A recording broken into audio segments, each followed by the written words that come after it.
മധുബൻ. ബാബ പറയുന്നു, മധുരമായ കുട്ടികളെ, ബന്ധനമുക്തമായി സർവീസിൽ തൽപരരായിരിക്കൂ.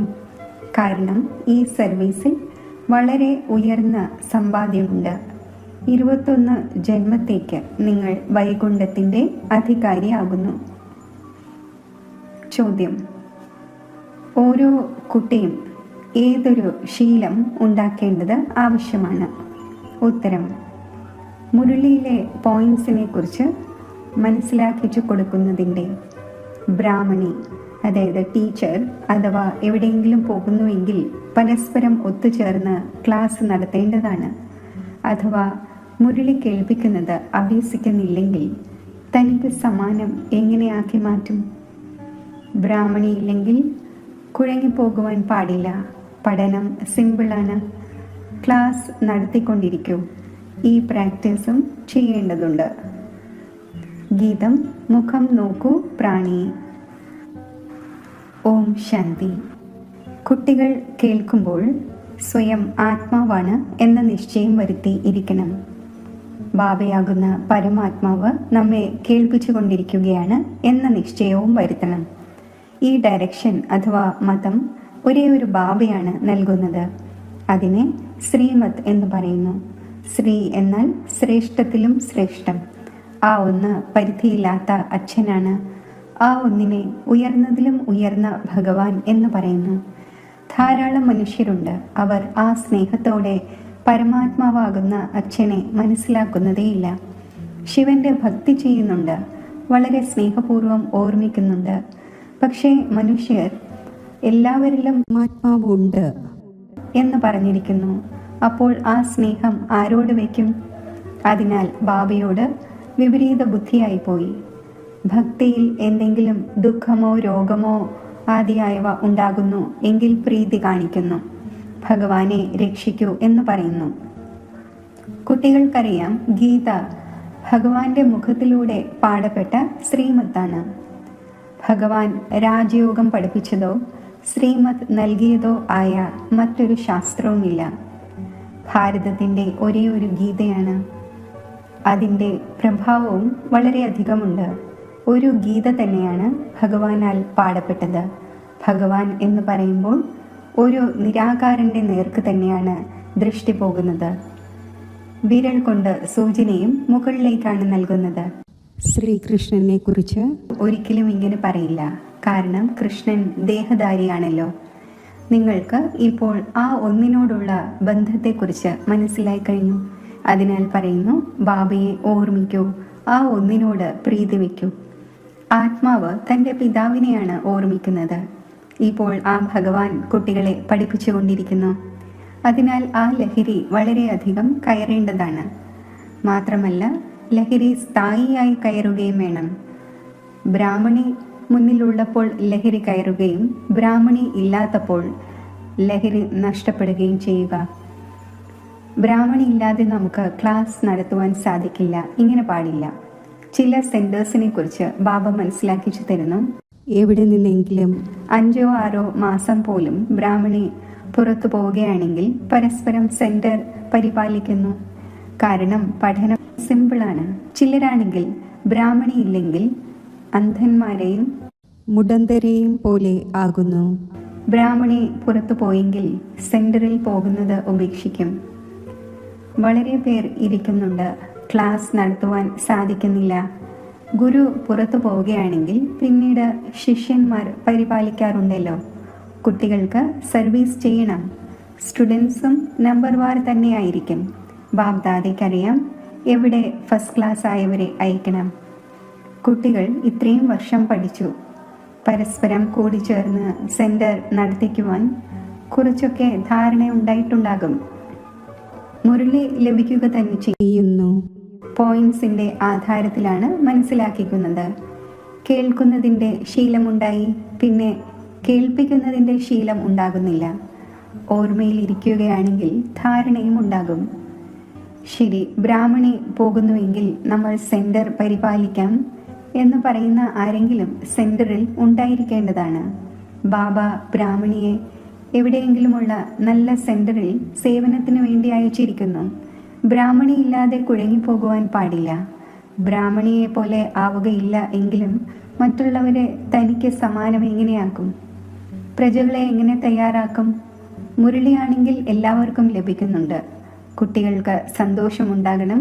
നമ്മൾ ഗദ്ദിയിലിരുന്ന് മനസ്സിലാക്കിച്ചു കൊടുക്കട്ടെ. പ്രാക്ടീസ് ചെയ്യുന്നതിലൂടെ സർവീസിബിൾ ആകുവാൻ സാധിക്കും.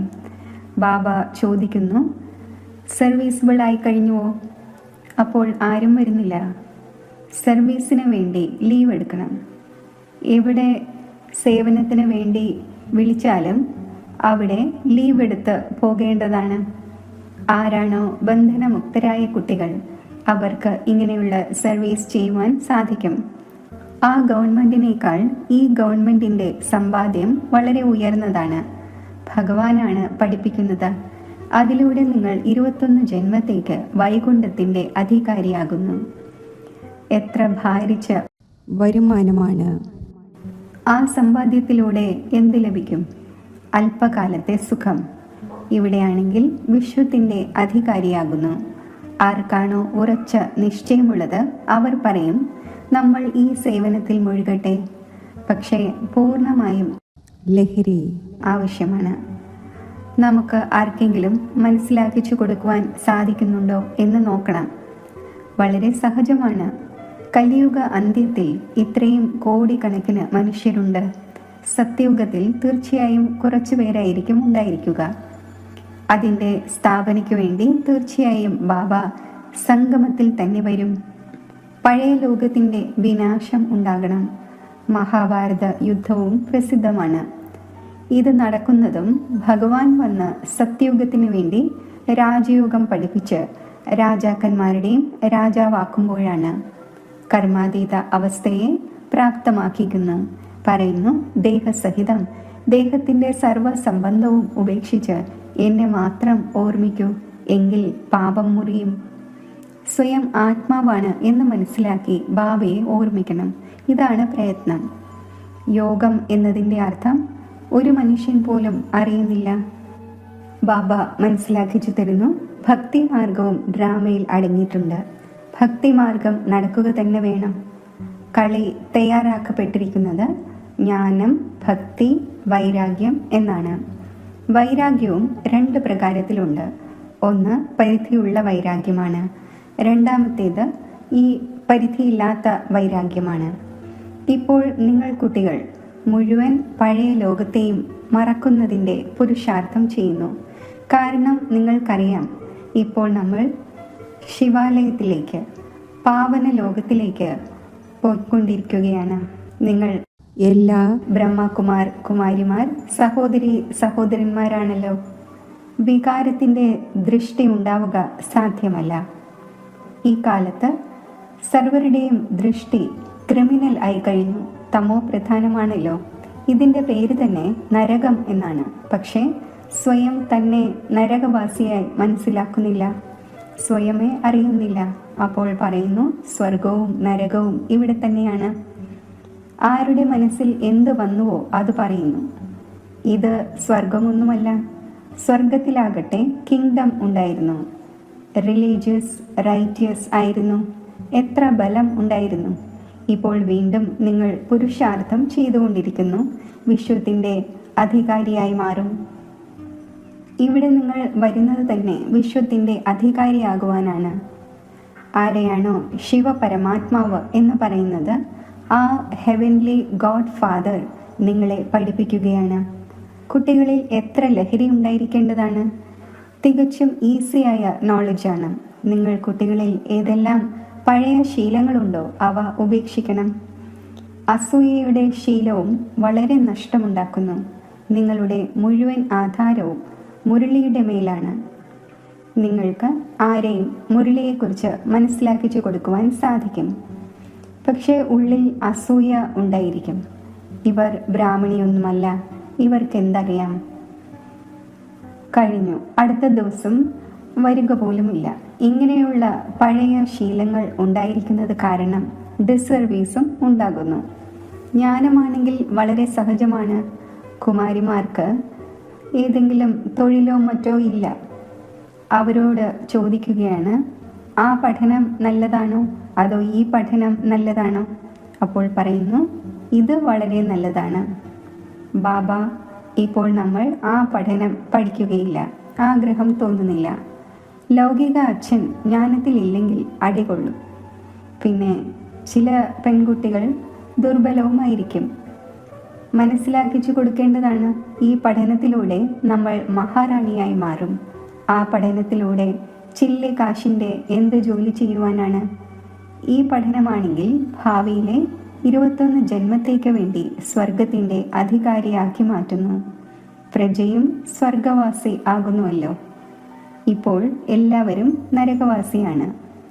ഇപ്പോൾ ബാബ പറയുന്നു, നിങ്ങൾ സർവഗുണ സമ്പന്നമായിരുന്നു. ഇപ്പോൾ നിങ്ങൾ തന്നെ എത്ര തമോ പ്രധാനമായിരിക്കുന്നു.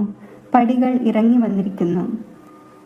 സ്വർണ പറവ എന്ന് പറഞ്ഞിരുന്ന ഭാരതം ഇപ്പോൾ കല്ലിൻ്റേത് പോലുമല്ല. ഭാരതം 100% സോൾവെൻ്റ് ആയിരുന്നു. ഇപ്പോൾ 100% ഇൻസോൾവെൻ്റ് ആണ്, അതായത് പാപ്പരാണ്. നിങ്ങൾക്കറിയാം, നമ്മൾ വിശ്വത്തിൻ്റെ അധികാരികളും പാരസ്നാഥനും ആയിരുന്നു. പിന്നെ 84 ജന്മങ്ങൾ എടുത്തെടുത്ത് ഇപ്പോൾ പത്ഥർനാഥനായിരിക്കുകയാണ്, അതായത് കല്ലുനാഥൻ ആയിരിക്കുകയാണ്. രണ്ടും മനുഷ്യർ തന്നെ, പക്ഷേ പാരസ്നാഥനെന്നും പത്ഥർനാഥനെന്നുമാണ് പറയുന്നത്. ഗീതവും കേട്ടു, തൻ്റെ ഉള്ളിൽ നോക്കൂ, നമ്മൾ എത്രത്തോളം യോഗ്യരാണ്. നാരദൻ്റെ ഉദാഹരണമുണ്ടല്ലോ. ദിനം പ്രതിദിനം വീണുകൊണ്ടേയിരിക്കുന്നു. വീണ് വീണ് പൂർണ്ണമായും ചതുപ്പിൽ കഴുത്തറ്റം വരെ കുടുങ്ങിക്കിടക്കുന്നു. ഇപ്പോൾ നിങ്ങൾ ബ്രാഹ്മണർ എല്ലാവരെയും കുടുമയിൽ പിടിച്ച് ചതുപ്പിൽ നിന്നും പുറത്തെടുക്കുന്നു. മറ്റൊരിടവുമില്ല പിടിച്ചെടുക്കുവാനായി. അതിനാൽ കുടുമയിൽ പിടിക്കുന്നത് സഹജമാണ്. ചതുപ്പിൽ നിന്നും പുറത്തെടുക്കാനായി കുടുമയിൽ പിടിക്കേണ്ടതുണ്ട്. ചതുപ്പിൽ അങ്ങനെ കുടുങ്ങിക്കിടക്കുകയാണ്, അത് ചോദിക്കുകയേ വേണ്ട. ഭക്തിയുടെ രാജ്യമാണല്ലോ. ഇപ്പോൾ നിങ്ങൾ പറയുന്നു, ബാബ, നമ്മൾ കഴിഞ്ഞ കൽപ്പത്തിലും അങ്ങയുടെ അടുക്കൽ വന്നിരുന്നു രാജ്യഭാഗ്യം നേടാൻ. ലക്ഷ്മി നാരായണൻ്റെ ക്ഷേത്രവും ഉണ്ടാക്കിക്കൊണ്ടിരിക്കുന്നു. പക്ഷേ ഇവർ വിശ്വത്തിൻ്റെ അധികാരി എങ്ങനെയായി എന്ന് അവർക്കറിയില്ല. ഇപ്പോൾ നിങ്ങൾ എത്ര വിവേകമുള്ളവരായിരിക്കുന്നു. നിങ്ങൾക്കറിയാം ഇവർ രാജ്യഭാഗ്യം എങ്ങനെ നേടി, പിന്നെ 84 ജന്മങ്ങൾ എങ്ങനെ എടുത്തു. ബിർള എത്ര ക്ഷേത്രങ്ങൾ നിർമ്മിക്കുന്നു, പാവകളെ നിർമ്മിക്കുന്നത് പോലെ. അത് ചെറിയ ചെറിയ പാവകൾ. ഇവർ പിന്നെ വലിയ പാവകൾ ഉണ്ടാക്കുന്നു, ചിത്രമുണ്ടാക്കി പൂജിക്കുന്നു. അവരുടെ ഓക്കുപേഷൻ അറിയുന്നില്ല എങ്കിൽ പാവകളുടെ പൂജയായില്ലേ. ഇപ്പോൾ നിങ്ങൾക്കറിയാം, ബാബ നമ്മെ എത്ര ധനികരാക്കി മാറ്റിയിരുന്നു. ഇപ്പോൾ എത്ര ദരിദ്രമായിരിക്കുന്നു. ആരാണോ പൂജ്യരായിരുന്നവർ അവർ തന്നെ ഇപ്പോൾ പൂജാരിയായിരിക്കുന്നു. ഭക്തർ ഭഗവാനെ കുറിച്ച് പറയുന്നു, അങ്ങ് തന്നെ പൂജ്യനും അങ്ങ് തന്നെ പൂജാരിയും. അങ്ങ് തന്നെയാണ് സുഖം നൽകുന്നതും അങ്ങ് തന്നെയാണ് ദുഃഖം നൽകുന്നതും. സർവ്വതും അങ്ങ് തന്നെയാണ് ചെയ്യുന്നത്. കഴിഞ്ഞു, ഇതിൽ തന്നെ ലഹരി പിടിച്ചവരാകുന്നു. ആത്മാവ് നിർലേപമാണ് എന്ന് പറയുന്നു. എന്തും കഴിക്കാം, കുടിക്കാം, ആനന്ദിക്കാം. അത് ശരീരത്തിലാണ് പതിയുന്നത്. അത് ഗംഗാ സ്നാനത്തിലൂടെ ശുദ്ധമായിക്കൊള്ളും. എന്തു വേണമോ അത് കഴിച്ചുകൊള്ളൂ എന്ന്. എന്തെല്ലാം ഫാഷനാണുള്ളത്. ആര് എന്ത് സമ്പ്രദായം ഉണ്ടാക്കിയോ അത് തുടർന്നു വരുന്നു. ഇപ്പോൾ ബാബ മനസ്സിലാക്കിച്ചു തരുന്നു, വിഷയസാഗരത്തിൽ നിന്നും ശിവാലയത്തിലേക്ക് പോകൂ. സത്യയുഗത്തെ ക്ഷീരസാഗരം എന്ന് പറയുന്നു. ഇത് വിഷയസാഗരമാണ്.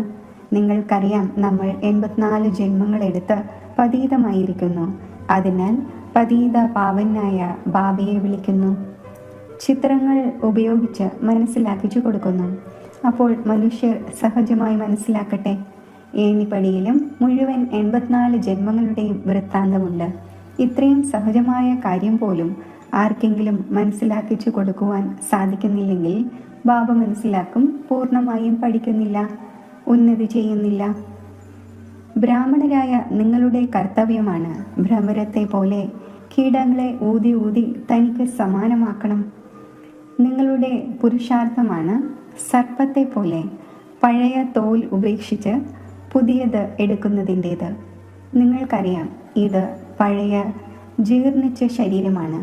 ഇതിനെ ഉപേക്ഷിക്കേണ്ടതുണ്ട്. ഈ ലോകവും പഴയതാണ്, ശരീരവും പഴയതാണ്. ഇതുപേക്ഷിച്ച് ഇപ്പോൾ പുതിയ ലോകത്തിലേക്ക് പോകണം.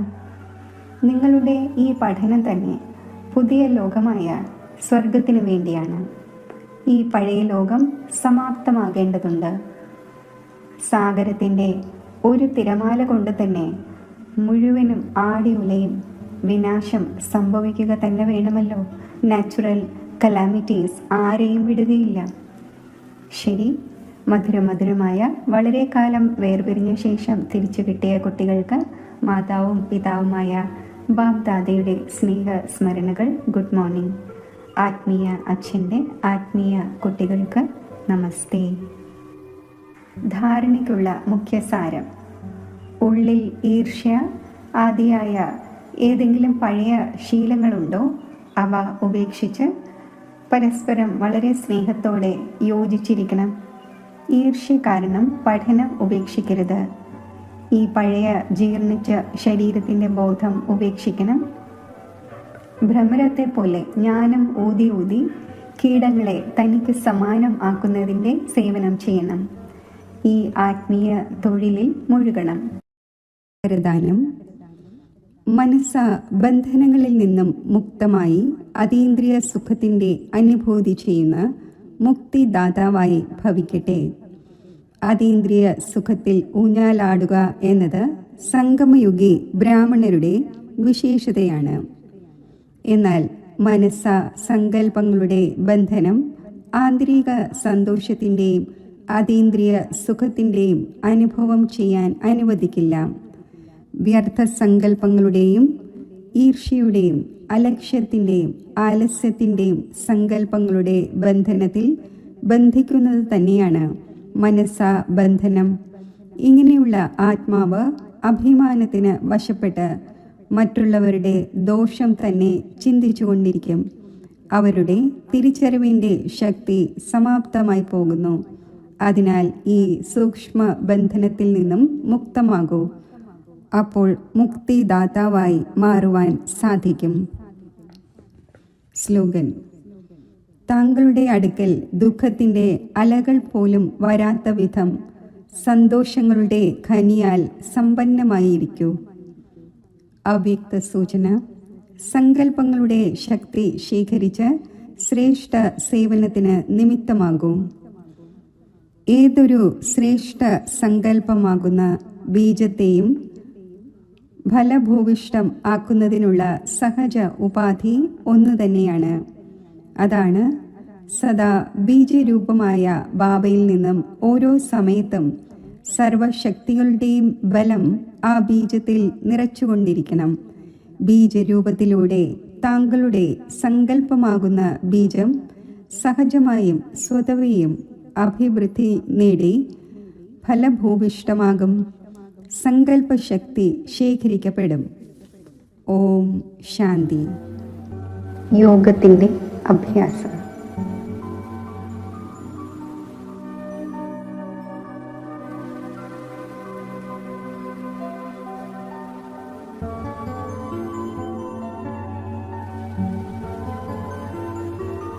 മസ്തകമധ്യത്തിൽ ഒരു ജ്യോതി നക്ഷത്രം പോലെ തിളങ്ങുന്ന ഞാൻ ശാന്തസ്വരൂപ ആത്മാവാണ്.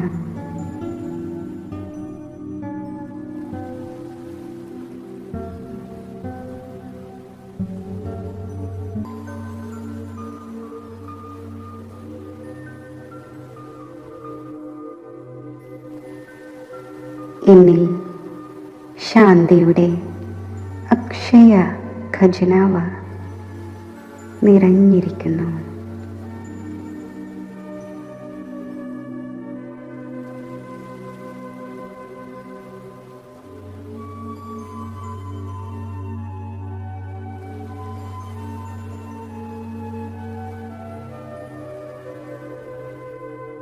ആത്മാവായ ഞാൻ ഈ സാകാര ലോകത്തിനുപരി സൂര്യചന്ദ്ര താരാഗണങ്ങൾക്കും ഉപരി പരമമായ ധാമത്തിലേക്ക്, എൻ്റെ യഥാർത്ഥ വീട്ടിലേക്ക് സഞ്ചരിക്കുന്നു. സ്വർണ്ണ ചുവന്ന പ്രകാശം നിറഞ്ഞ പരമധാമം എൻ്റെ അലൗകിക വീടാണ്. ഇവിടെ സർവത്ര ശാന്തി തന്നെ ശാന്തിയാണ്.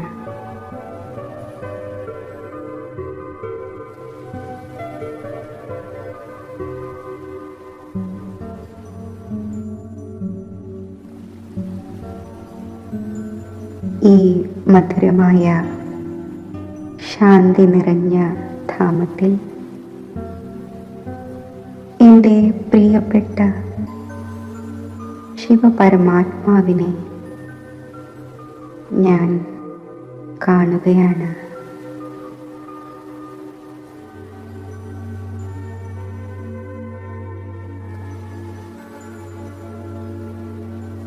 മധുരമായ ബാബ, അങ്ങ് ശാന്തിയുടെ സാഗരമാണ്.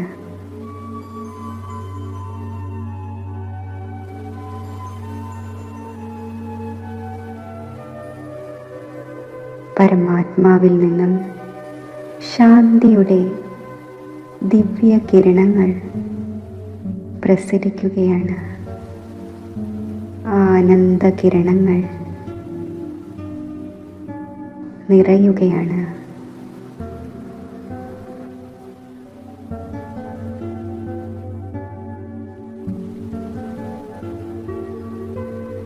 ഈ ദിവ്യമായ കിരണങ്ങൾ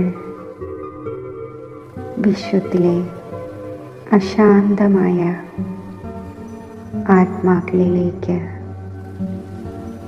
ഞാൻ വ്യാപിപ്പിക്കുന്നു.